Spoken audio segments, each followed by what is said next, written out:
Last lecture में हमने mathematical modelling देख ली थी, मैं इलेक्ट्रिकल सिस्टम की और मैकेनिकल सिस्टम की, वो लास्ट से लास्ट लेक्चर में दिखी थी। देन उसके बाद हमने क्या किया था, उसके बाद हमने एनालॉजीज देखी थी। एनालॉजीज हमने दो टाइप की देखी थी, एक हमने देखी थी फोर्स वोल्टेज एनालॉजी और एक देखी थी हमने फोर्स करंट एनालॉजी। ठीक है, तो थोड़ा सा रिकैप कर लेते हैं।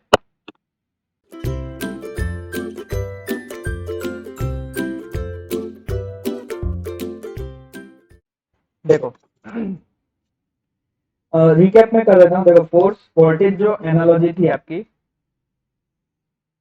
उसमें कैसा था, एक रिकैप कर देते हैं। देखो फोर्स वोल्टेज एनालॉजी,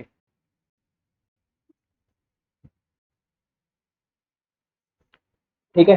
तो उसमें देखो मैंने एक लास्ट में एक आपको टेबल बनवाई थी। टेबल क्या था आपका, टेबल कुछ ऐसा था कि आपकी जो सिस्टम होती है या तो वो होगी ट्रांसलेशनल या होगी आपकी इलेक्ट्रिकल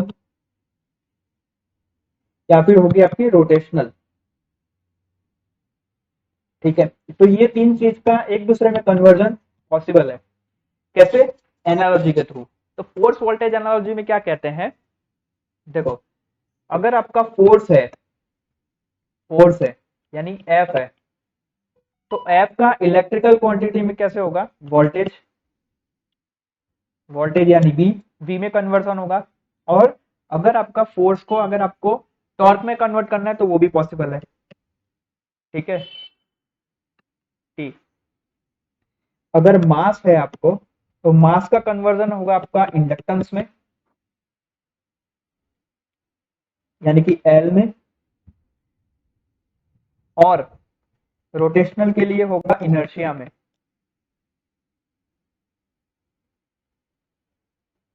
इनर्शिया यानी जे। ऐसे ही अगर आपका डैम्पर है, तो डैम्पर यानी कि बी, तो उसका इलेक्ट्रिकल क्वांटिटी में कन्वर्जन क्या होगा, रेजिस्टेंस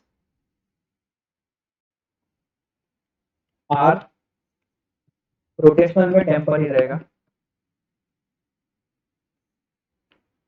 अगर आपका स्प्रिंग है, स्प्रिंग कांस्टेंट है के, स्प्रिंग है आपका के, तो उसका कन्वर्जन किस में होगा, इलास्टिसिटी, जिसको हम लोग क्या बोलते हैं, रेसिप्रोकल ऑफ कैपेसिटेंस।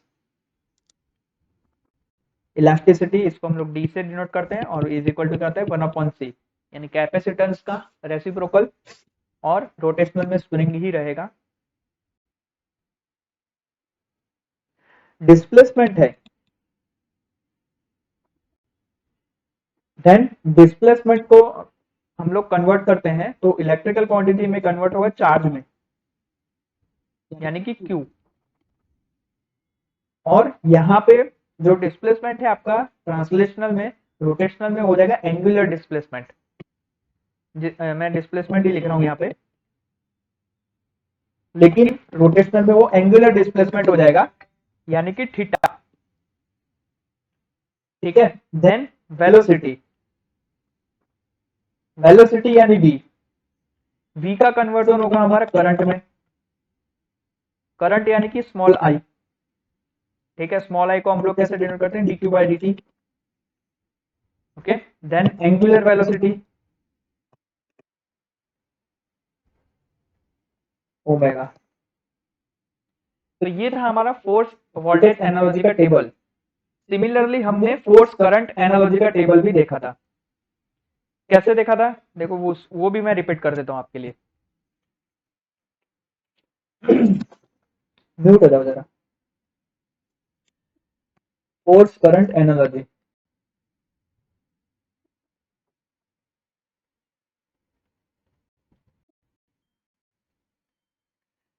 उसमें भी तीन quantity, translational, electrical, then rotational. Translational, electrical, rotational. अगर फोर्स है आपका इधर, तो करंट में होगा, इलेक्ट्रिकल में होगा करंट यानी कि स्मॉल आई, और रोटेशनल में होगा वही टॉर्क टी। यहाँ पे अगर मास है, यहाँ पे होगा आपका कैपेसिटेंस इलेक्ट्रिकल में, देन इनर्शिया जे। ये फोर्स करंट एनर्जी की बात कर रहा हूं मैं। वैसे ही अगर आपका स्प्रिंग है, स्प्रिंग है तो यहाँ पे क्या होगा इलेक्ट्रिकल क्वांटिटी में, रेसिप्रोकल ऑफ इंडक्टेंस यानी 1/L, यहाँ पे स्प्रिंग रहेगा। डैम्पर है यहाँ पे, देन इलेक्ट्रिकल में होगा कंडक्टेंस यानी कि 1/R, और यहाँ पे होगा डैम्पर। सिमिलरली अगर डिस्प्लेसमेंट है x, तो यहाँ पे इलेक्ट्रिकल क्वांटिटी में कन्वर्ट करेंगे तो वो हो जाएगा फ्लक्स लिंकेज फाई, और रोटेशनल में होगा एंगुलर डिस्प्लेसमेंट थीटा। वेलोसिटी है, velocity v is equal to df/dt, तो उसका इलेक्ट्रिकल क्वांटिटी में कन्वर्जन होगा वोल्टेज में यानी v यानी कि d∅/dt फ्लक्स लिंकेज का विथ टाइम के रिस्पेक्ट में डिफरेंशिएशन। और रोटेशनल में होगा एंगुलर वेलोसिटी यानी कि ओमेगा, जिसको हम लोग डिनोट करते हैं d∅/dt से। तो ये था हमारा फोर्स करंट एनालॉजी का टेबल। नाउ कोई भी मैथमेटिकल मॉडलिंग आती है तो उसके ऊपर कुछ एग्जांपल्स आते हैं, तो एग्जांपल को सॉल्व करने के कुछ मेथड्स हैं और कुछ स्टेप्स हैं। तो वो स्टेप्स मैं आपको बताता हूँ कि स्टेप्स कौन कौन से हैं। ठीक है, तो ये देखो, ये मेथड जो है, ये जो मेथड, इसको हम लोग कहते हैं nodal model representation.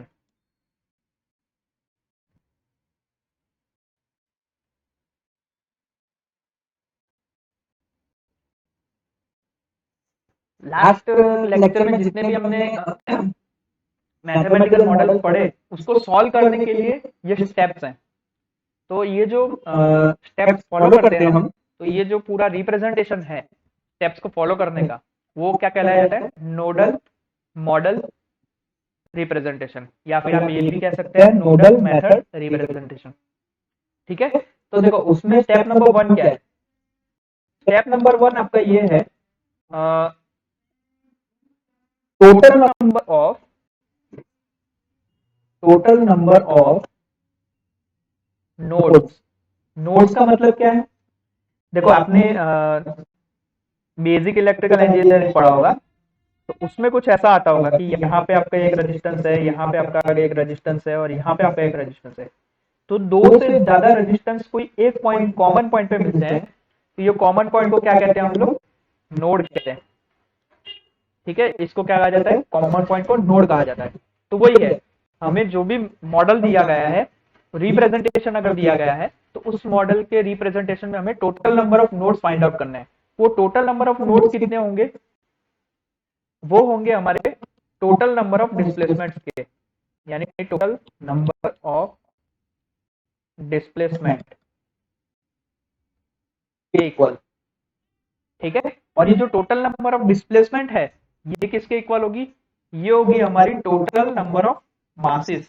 Total number of masses, ये ज्यादा क्लियर तब होगा जब हम लोग एग्जांपल करेंगे इसके ऊपर। ठीक है, अभी मैं स्टेप यहाँ पे लिख रहा हूँ, तो आप लोगों ध्यान से देखना, और ऐसा हो तो आपकी नोटबुक अगर आप लेके बैठे हो तो आप उसमें नोट डाउन करना। ठीक है, तो total number of, step number 1 is क्या है हमारा, टोटल नंबर ऑफ नोड्स हमें फाइंड आउट करने हैं जो इक्वल होंगे हमारे टोटल नंबर ऑफ डिस्प्लेसमेंट के, और टोटल नंबर ऑफ मास के इक्वल भी हो सकता है। ठीक है, and then take one reference node, take one reference node in addition. ये हमारा step number 1। Step number 2, step number 2 में पहला, अगर मास मास यानी कि m, या फिर आपको इनर्शिया दे रखा है और j, मास और j हैज वन डिस्प्लेसमेंट,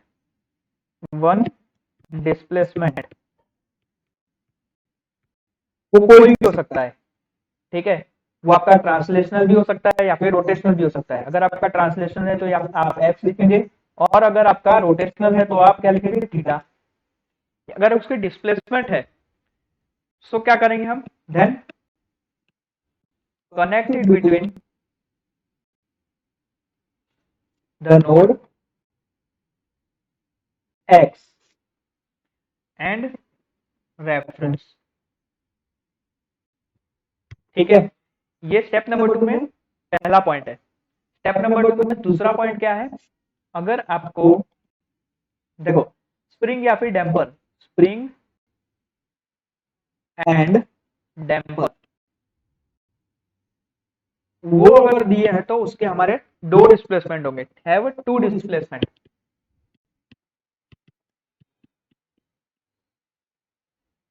कौन से x1 होगा एंड x2, ठीक है। So what we do, we analyse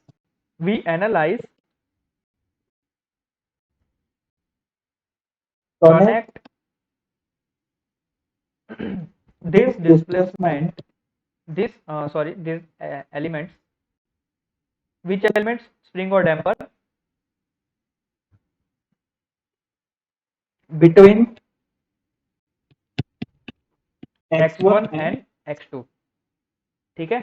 और x1 और x2 क्या है, where x1 and x2 represent two displacement at two ends of each element, ठीक है। तो ये था स्टेप नंबर 2 में दूसरा पॉइंट। तीसरा पॉइंट क्या है, स्टेप नंबर 3, स्टेप नंबर 3 है आपका draw the nodes and connect the elements,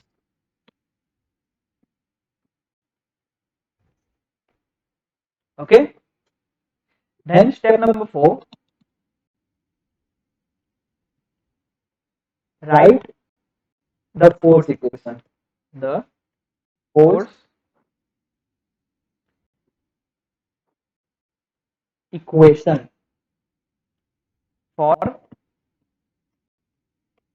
each node, जैसे हम लोग KCL में लिखते थे वैसे, एज इन KCL, ठीक है। तो ये 4 स्टेप्स जो है हमें वो फॉलो करने हैं नोडल मेथड रिप्रेजेंटेशन के लिए या फिर नोडल मॉडल रिप्रेजेंटेशन के लिए। ये 4 स्टेप्स हैं। सबसे पहला नंबर ऑफ स्टेप क्या है, आपको टोटल नंबर ऑफ नोड्स निकालने हैं। देन आपको एक रेफरेंस नोड के तौर पे एक नोड को आपको लेना है। देन दूसरा है, दूसरे स्टेप में क्या है, दूसरे स्टेप में पॉइंट 1 अगर आपका मास है या फिर इनर्शिया है तो उसका क्या होगा, एक डिस्प्लेसमेंट होगा जिसको हम लोग एक्स या फिर थीटा कहेंगे। इनर्शिया होगा तो थीटा होगा, मास होगा तो एक्स होगा, सिंपल। सो इसको क्या करेंगे, connect it between the node and reference. Step number 2 में दूसरा पॉइंट क्या है, अगर आपका स्प्रिंग दे रखा है या फिर डैम्पर दे रखा है आपको, तो उसके दो डिस्प्लेसमेंट होंगे, एक होगा आपका x1, एक होगा आपका x2। तो क्या करना है हमें, जो भी एलिमेंट आपको यहाँ पे दे रखे हैं उनको कनेक्ट करना है between the x1 and x2। Third step is draw the nodes and connect the element. Nodes हमें ड्रॉ करने हैं और एलिमेंट को हमें उसमें कनेक्ट करना है। देन चौथा स्टेप क्या है, सारे जो भी आपके नोड बन रहे हैं आपके, उसका फोर्स इक्वेशन लिखना है हमें with the help of KCL, जैसे हम लोग KCL में करते हैं वैसे। देखो एक एग्जांपल मैं लेता हूं आपके लिए, एग्जांपल लेते हैं तो ज्यादा पता चलेगी। एग्जांपल नंबर 1, मान लो कि आपको कुछ ऐसी सिस्टम दे रखी है,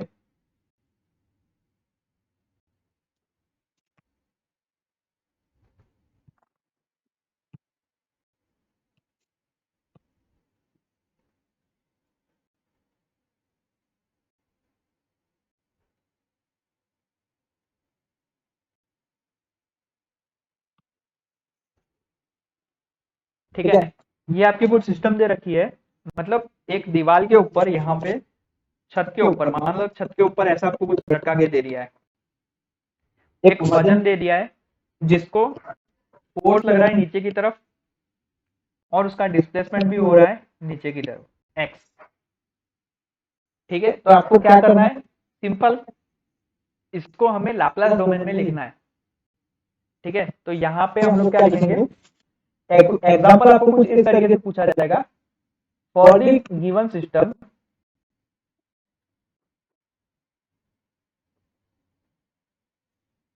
write the system equations,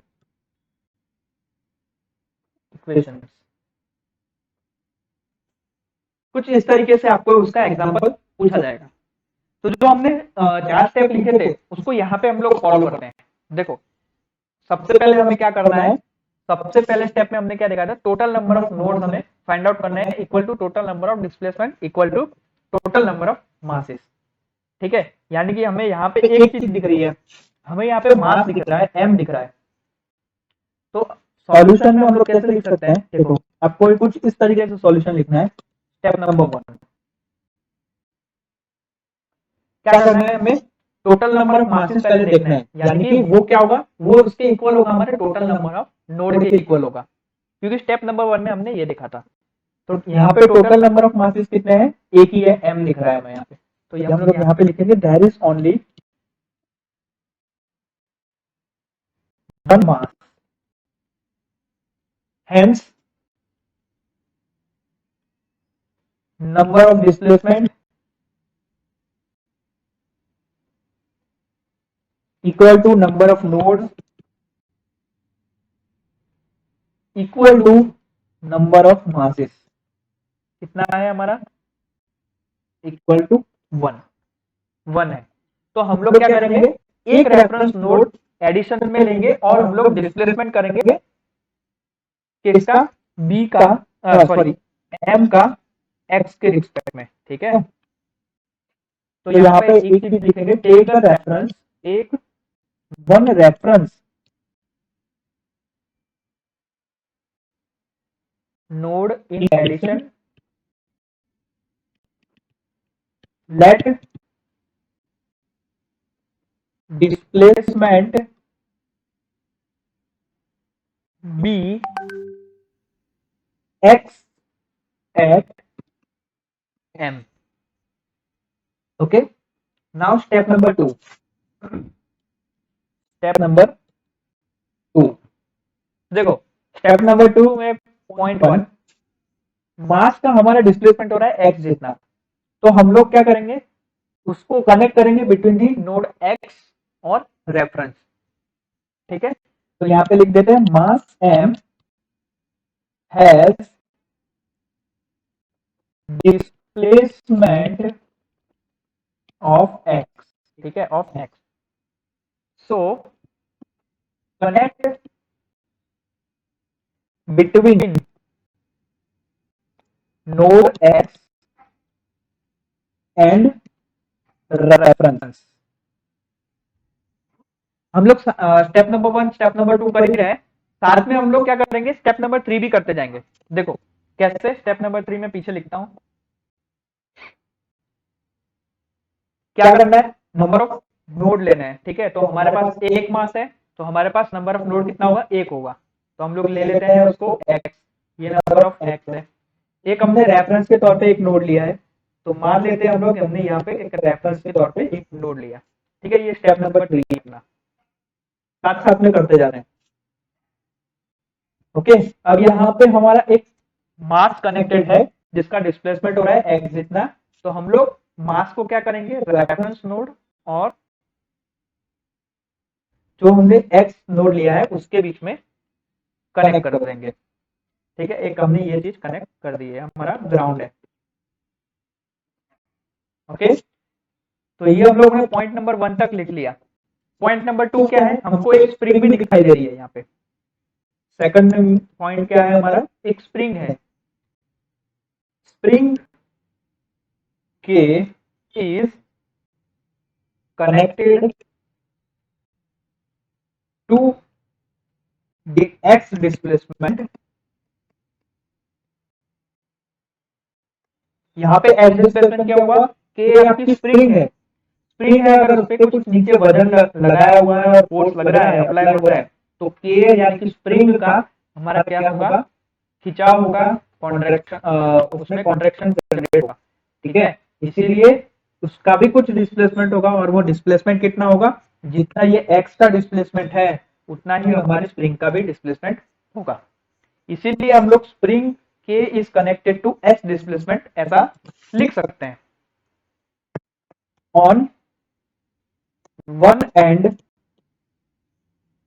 and reference. Spring K को भी हम लोग क्या करेंगे, एक एंड और स्प्रिंग पे मतलब जो भी रेफरेंस नोड लिया है हमने उस पे कनेक्ट करेंगे। ठीक है, तो देखो हमने मास तो कनेक्ट किया ही था, साथ में हम लोग एक स्प्रिंग भी कनेक्ट करेंगे। तो देखो ये रेफरेंस है, मैं इसको यहाँ पे थोड़ा लंबा कर देता हूँ, और ये एक्स है, यहाँ पे भी मैंने उसको लंबा किया है। देन दोनों के बीच में हम लोग ये लगा दिया हमने स्प्रिंग के, ठीक है, रेफरेंस के बीच में और एक्स नोड के बीच में।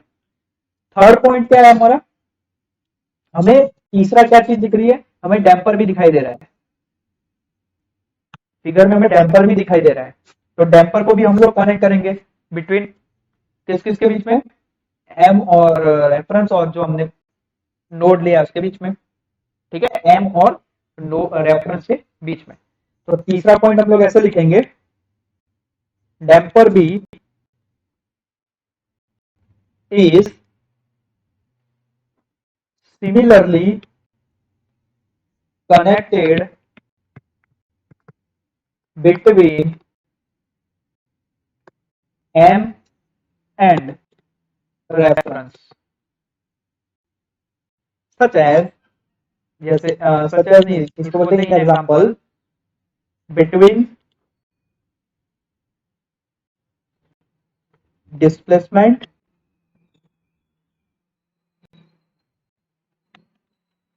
एंड रेफरेंस, ठीक है। तो देखो क्या कह रहा है, तीसरा पॉइंट हमने क्या लिखा, डैम्पर बी जो है वो कनेक्ट होगा similarly point B, point M और रेफरेंस के बीच में। तो यहाँ पे मान लेता हूं मैंने यहाँ पे डैम्पर को कनेक्ट कर दिया है,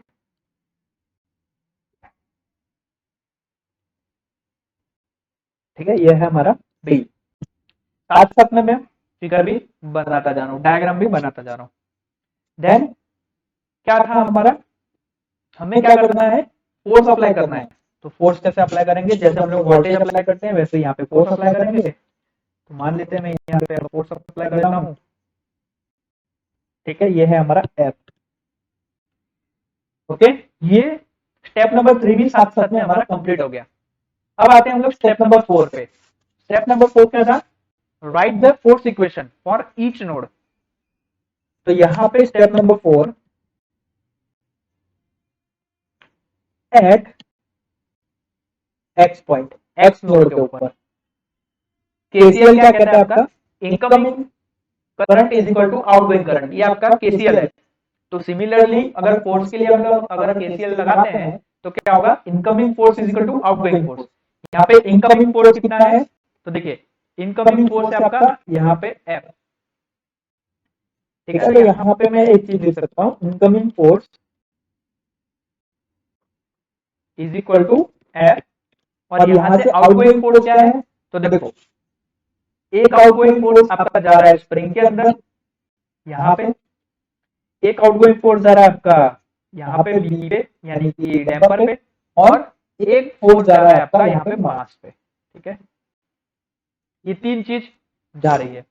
तो आउटगोइंग फोर्स क्या होगा हमारा, outgoing force is equal to mass पे कितना जा रहा है, M D square X upon D T square. कैसे लिख सक रहे हैं, हमने लास्ट से लास्ट लेक्चर में देख लिया था हम लोग कैसे लिखते हैं, ठीक है।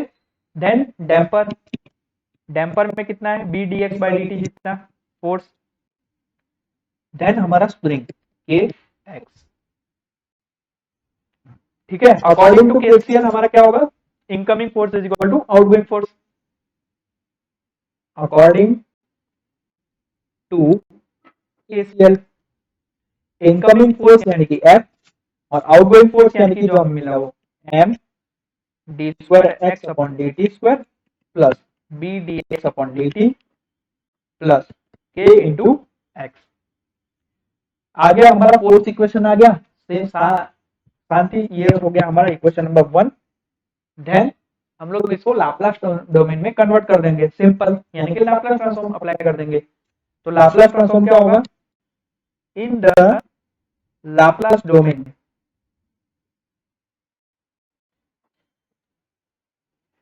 कन्वर्ट करने पे हमारे पास क्या आएगा, F of S is equal to S square M X of S plus S into B X of S plus K X of S.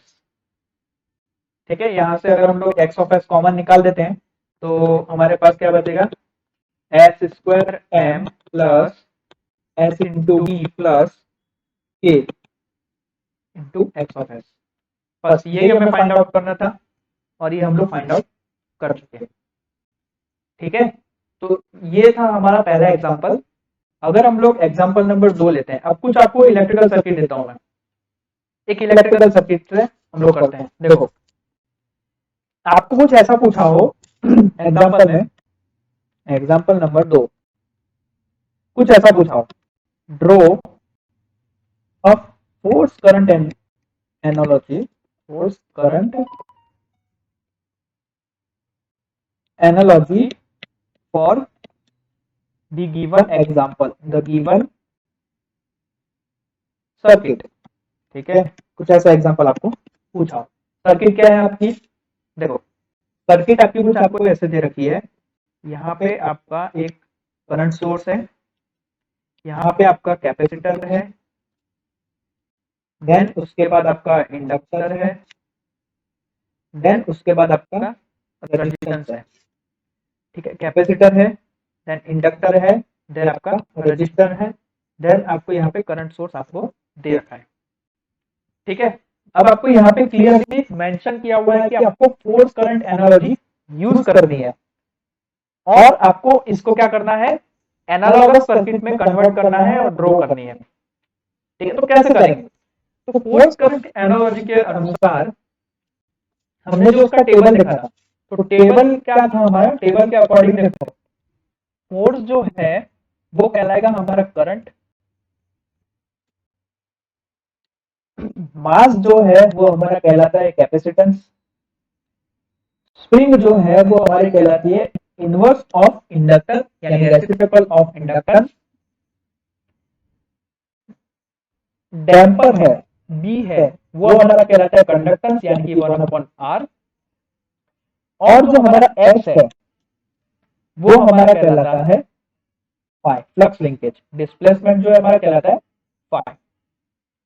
ठीक है, सो देखो ये फिगर जो है मैं यहाँ पे आई जहां पे है वहां पे मैं फोर्स लिख सकता हूँ, यानी कि मैं यहाँ पे एफ रख सकता हूँ, कैपेसिटेंस जो है उसकी जगह में एम रख सकता हूँ, एल जो है उसकी जगह में 1/k लिख सकता हूँ, और जो आर है मैं उसकी जगह 1/b लिख सकता हूँ। ये चीज मैं यहाँ से जो हमारा टेबल था वहां से यहाँ पे लिख सकता हूँ। ठीक है, तो ये जो आया एफ एम 1/k 1/b, तो यहाँ से मैं फोर्स इक्वेशन लिख सकता हूँ। कैसे, फोर्स इक्वेशन कैसे लिखा जाएगा, फोर्स इक्वेशन, फोर्स इक्वेशन कुछ हम लोग ऐसे लिख सकते हैं, F F of X is equal to M D square X upon D T square plus, damper ले रहा हूं अगर मैं तो ऐसा कुछ हम लोग लिख सकते हैं B D X upon D T plus plus हमारा क्या आएगा के एक्स। ठीक है, यहां से हम लोग ये चीज देख के हम लोग फोर्स इक्वेशन यहां से लिख सकते हैं। ठीक है, तो इसको लाप्लास ट्रांसफॉर्म करेंगे तो हमारे पास क्या इक्वेशन आएगा, F of S is equal to S square M X of S plus S B X of S plus K X of S.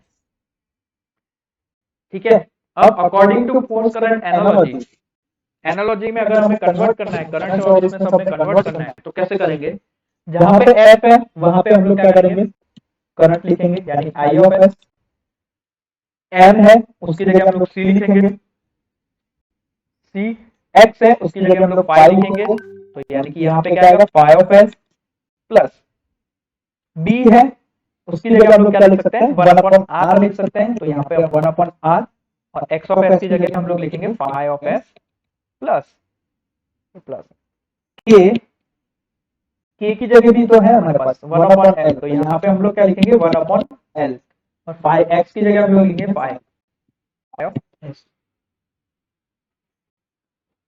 ठीक है, यह आया हमारा, कैसे आया, according to force current analogy, force current analogy. Okay, now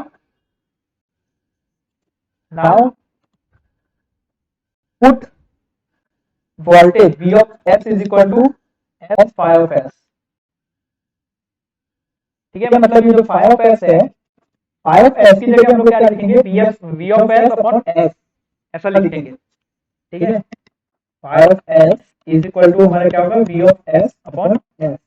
ये जो equation है हम लोग यहाँ पे पुट कर देंगे, ये वाले इक्वेशन में। तो अब हमारे पास इक्वेशन क्या बचेगा, हमारे पास इक्वेशन कुछ ऐसा बचा, I S V of S upon S, तो यानी एक S यहाँ पे कैंसिल आउट हो गया, तो S C V of S plus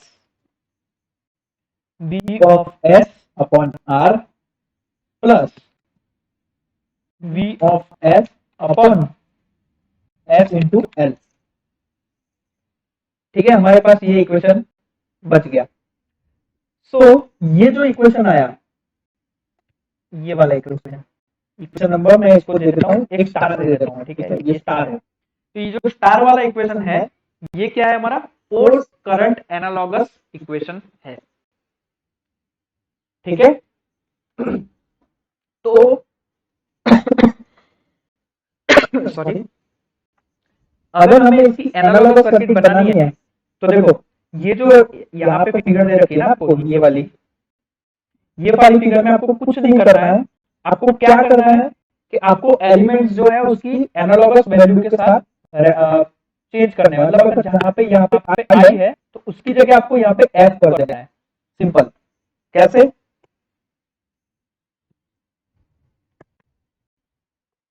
ये थी आपकी सर्किट है ना यार, कुछ ऐसी है सर्किट।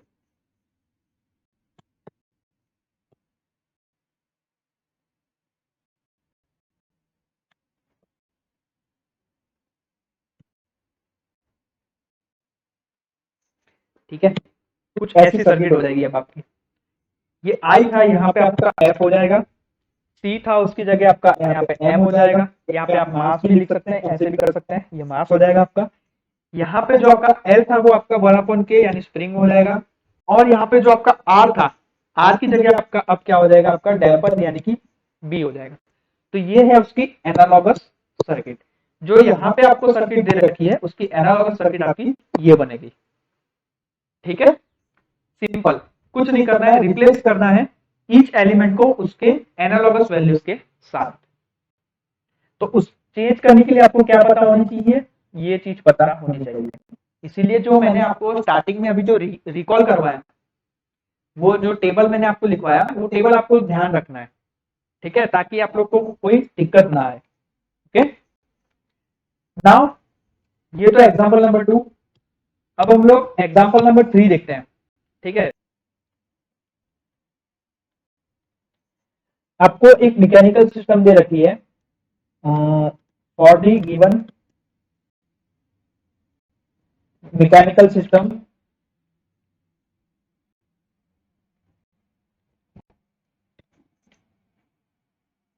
आपको क्या करना है, सबसे पहला काम ये करना है, ड्रॉ द मैकेनिकल नेटवर्क। दूसरा काम आपको इस एग्जांपल में ये करना है, right the differential equation, right the differential equation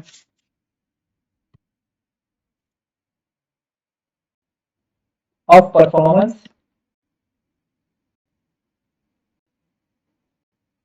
ठीक है, और थर्ड वन क्या है, आपको उसका एनालॉगस नेटवर्क बनाना है। किसका, फोर्स वोल्टेज का, फोर्स वोल्टेज का एंड फोर्स करंट का। ठीक है, ये तीन चीज बनानी है। देखो फिगर कैसी है आपकी, फिगर आपको कुछ ऐसी दे रखी है। यहाँ पे आपका एक डैम्पर है B1, यहाँ पे आपकी स्प्रिंग है, यहाँ पे आपको क्या दे रखा है, एक M1 दे रखा है, M1, यहाँ पे फिर से आपकी स्प्रिंग दे रखी है और यहाँ पे आपको दे रखा है M2। ये K1 है, ये K2 है, ऐसा है। और आपका फोर्स कुछ इस डायरेक्शन में आपका फोर्स लग रहा है, ठीक है। और डिस्प्लेसमेंट भी आपका किस तरीके से हो रहा है, यहाँ से यहाँ तक का डिस्प्लेसमेंट हो रहा है। और इसका कितना होगा, x2, ठीक है। मास 1 का कितना हो रहा है, x1, मास 2 का हो रहा है आपका x2। तो स्टेप नंबर 1 क्या था हमारा, solution. Step number 1, step number 1 था कि number of displacement is equal to number of nodes is equal to क्या होता है, नंबर ऑफ मास। यहाँ पे नंबर ऑफ मास कितने आपके, 2 है, तो यहाँ पे नंबर ऑफ डिस्प्लेसमेंट और नंबर ऑफ नोड्स कितने होंगे आपके, 2 होंगे, ठीक है। तो साथ साथ में हम लोग क्या करते हैं, स्टेप नंबर 3 भी लिखते जाते हैं। तो यहाँ पे मैं आपको स्टेप नंबर 3 लिख रहा हूँ। 2 नोड्स हैं आपके, एक है आपका x1 और एक है आपका x2, ठीक है। और साथ में आप लोग एक रेफरेंस नोड लेते हैं। तो ये मान लेते हैं, मैं यहाँ पे रेफरेंस की एक लाइन ले लेता हूँ, जिसको मैं यहाँ पे लिखता हूँ रेफरेंस, ओके। तो यहाँ पे मैं यहाँ पे ले लेता हूँ x2 थोड़ा, ओके। सो स्टेप नंबर 1 हो गया। स्टेप नंबर 2, स्टेप नंबर 2 क्या था हमारा, देखो हमें अलग अलग मास दिख रहे हैं, मास 1 दिख रहा है, मास 2 दिख रहा है। तो point number 1 for mass, mass m1 is connected to, देखिए m1 का कितना हो रहा है, डिस्प्लेसमेंट x1 हो रहा है। तो यहाँ पे हम लोग क्या करेंगे, m1 is connected to x1, then जो हमारा m2 था, m2 उसका डिस्प्लेसमेंट कितना हो रहा है, x2 हो रहा है, तो m2 is connected to x2, ठीक है। m1 is connected to x1, m2 is connected to x2। तो यहाँ पे हम लोग लिखेंगे m1 is connected to x1, तो मैं यहाँ पे ले लेता हूँ m1 और रेफरेंस के बीच में, और जो हमारा m2 था वो हमारा इसके बीच में कनेक्टेड है, m2 और x के रेफरेंस के बीच में। ये तो हो गया हाँ इस पॉइंट के लिए। दूसरा पॉइंट हमें क्या चीज दिख रही है, अब दिख रहा है हमें स्प्रिंग, यहाँ पे स्प्रिंग भी दिख रही है हमें। तो सेकंड पॉइंट है फॉर स्प्रिंग, स्प्रिंग में देखो, यहाँ पे देखो आपकी जो K1 है ना, K1 आपकी का K1 का जो डिस्प्लेसमेंट है वो कितना हो रहा है, वो भी हमारे x1 जितना ही होगा ना, जितना m1 खींचेगा उतना ही आपका K1 भी खींचेगा। तो K1 क्या होगा, बिटवीन दी रेफरेंस और x1 के बीच में कनेक्टेड रहेगा, ठीक है। तो यहाँ पे मैं लिख सकता हूँ K1 is connected between x1 and reference। और सिमिलरली जो हमारी दूसरी स्प्रिंग है K2, K2 का डिस्प्लेसमेंट कितना होगा, K2 देखो आपको कहाँ का कनेक्ट है, एक x1, x1 के तरफ से उसको क्या होगा आपका वो दबेगी, और x2 की तरफ से क्या होगा उसका खींचा होगा। तो K2 जो है वो कनेक्टेड होगी हमारी between the x1 and x2, connected between x1 and x2, ठीक है। तो देखो साथ साथ में मैं स्टेप नंबर 3 भी कंप्लीट कर रहा हूँ। K1 जो है वो हमारी ओनली कनेक्टेड है बिटवीन x1 और इसके बीच में, रेफरेंस के बीच में। तो मैं मान लेता हूँ कि यहाँ से मैंने लिया और यहाँ पे मैंने K1 को कनेक्ट किया, ठीक है, ये K1 है हमारा। और K2 क्या है, x1 और x2 के बीच में कनेक्टेड है, तो x1 और x2 के बीच में हमारी K2 कनेक्टेड है, ओके। नाउ तीसरा भी हमें क्या दिख रहा है, डैम्पर दिख रहा है यहाँ पे एक चीज, डैम्पर भी दिख रही है। तो डैम्पर हमारे क्या हो रहा है, कनेक्टेड है बिटवीन x1 और रेफरेंस के। तो यहाँ पे लिख सकते हैं अपन लोग तीसरा point, for damper V1 is connected between x1 and reference। ठीक है, तो यहाँ पे B1 भी आपका कनेक्टेड है बिटवीन x1 और रेफरेंस। तो मैं कुछ ऐसा भी यहाँ पे बना सकता हूं,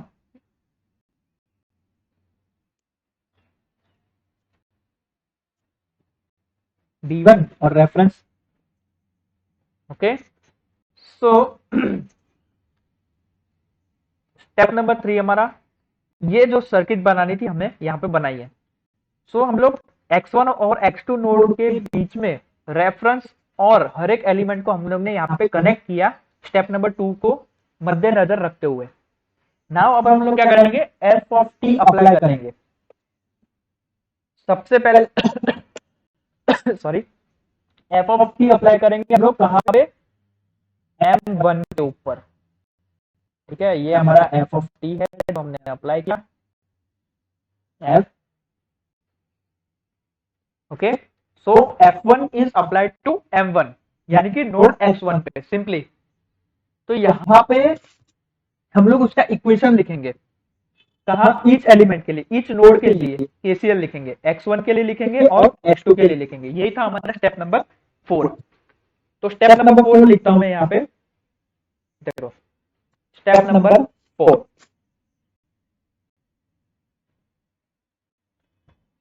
एट नोड X1।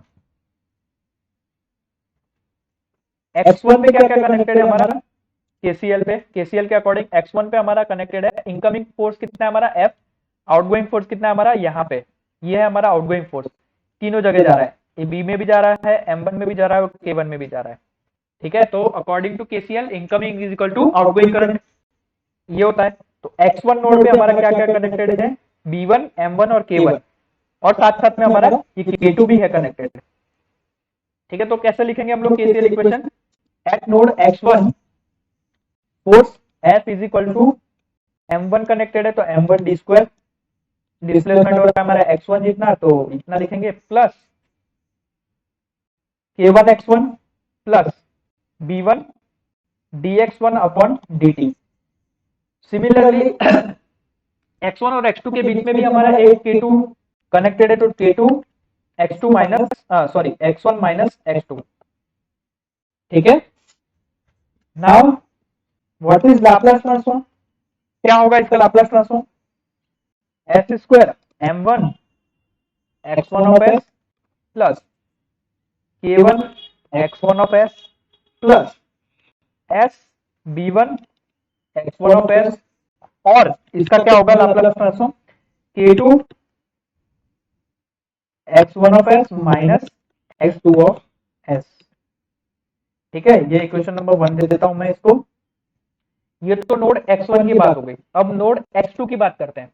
देखो नोड X2 के साथ क्या क्या कनेक्टेड है हमारा, एक ही चीज, एक K2 कनेक्टेड है और एक हमारा M2 कनेक्टेड है, बस इतना ही इक्वेशन बनेगा उसका। तो देखो इक्वेशन बनाते हैं, एट नोड X2 फोर्स का इक्वेशन क्या बनेगा, incoming force is equal to outgoing force. तो इनकमिंग फोर्स कितना है हमारा यहाँ पे, K2 into X2 minus X1 और M2।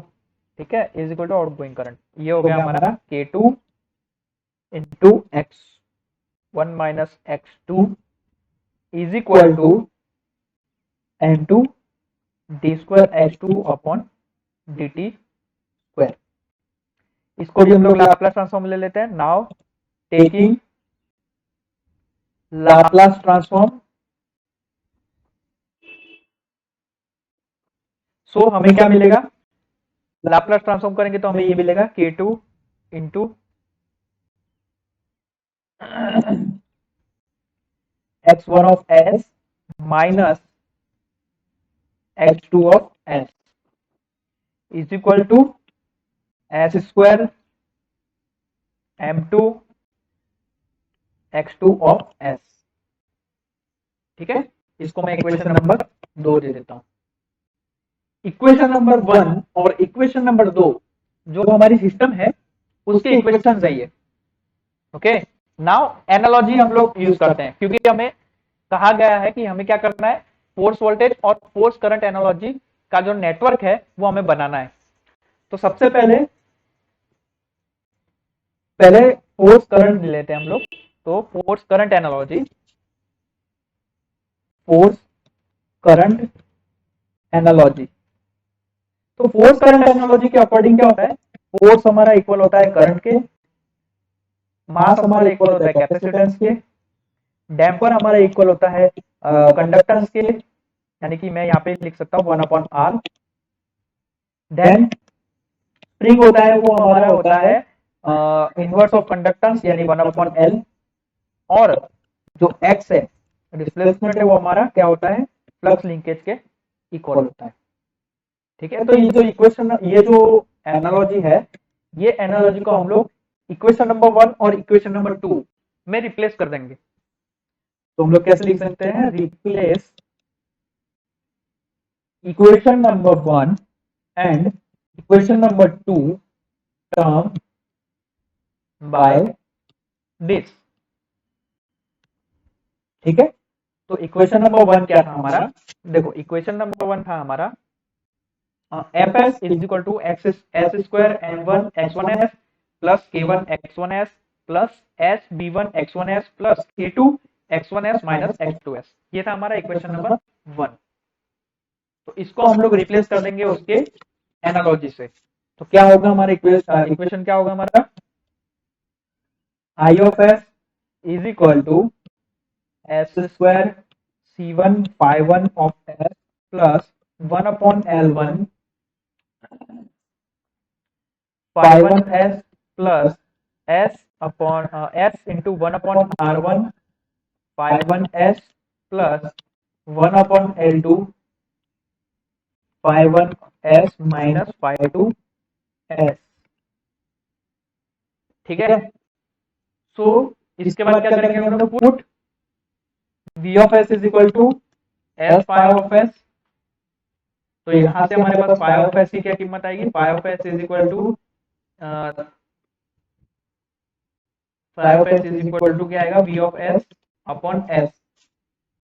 ओके, सो इक्वेशन क्या बनेगा हमारा, I of s is equal to s c1 v1 of s plus 1/s L1 b1 s plus v1 of s upon r1 plus 1/s L2 into v1 of s minus v2 of s।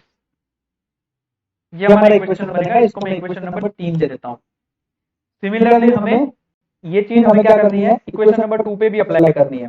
तो equation number 2 पे अगर हम लोग apply करते हैं तो again from equation number 2 क्या होगा, 1/L2 phi1 of s minus phi2 of s is equal to s square c2 phi2 of s। ठीक है, और फिर से put v of s is equal to s phi of s। ये चीज करेंगे तो हमारे पास क्या इक्वेशन बचेगा, 1/s L2 sorry v1 of s minus v2 of s is equal to s c2 v2 of s। ठीक है, ये हमारा इक्वेशन नंबर 4। तो ये जो इक्वेशन नंबर 3 और इक्वेशन नंबर 4 है, ये हमारा क्या है, फोर्स करंट एनालॉजी है। ओके, फोर्स करंट एनालॉजी से हम लोग क्या करेंगे, उसकी सर्किट बनाएंगे। अब तो सर्किट कैसे बनेगी, देखो जहां पे हमारा फोर्स था वहां पे अब हमारा करंट होगा। तो यहाँ पे हमारा फोर्स था, यहाँ पे हमने करंट बना दिया। करंट जहां पे हमारा M1 था वहां पे हम लोग C1 बना देंगे, यानी कि यहाँ पे हमारा C1 हो जाएगा। जहां पे हमारा K1 था, ठीक है, वहां पे हम लोग क्या करेंगे, L1 बना देंगे, इंडक्टर बना देंगे।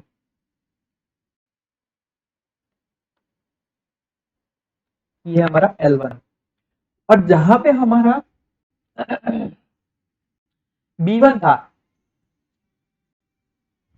जहां पे हमारा B1 था, हम लोग वहां पे क्या बनाएंगे, रजिस्टर बनाएंगे, R1 बनाएंगे। B1 भी हमारा यही था, तो हम लोग यहाँ पे बना रहे हैं R1, ठीक है। और जहां पे हमारा K2 था, यानी कि कहां पे था, X1 और X2 के बीच में, वहां पे हम लोग क्या बना देंगे, L2 बना देंगे। X1 यहाँ पे भी X1 ही है हमारा, ठीक है। और यहाँ पे हमारा X2 है, तो यहाँ पे हमारा क्या होगा, L2 हो जाएगा।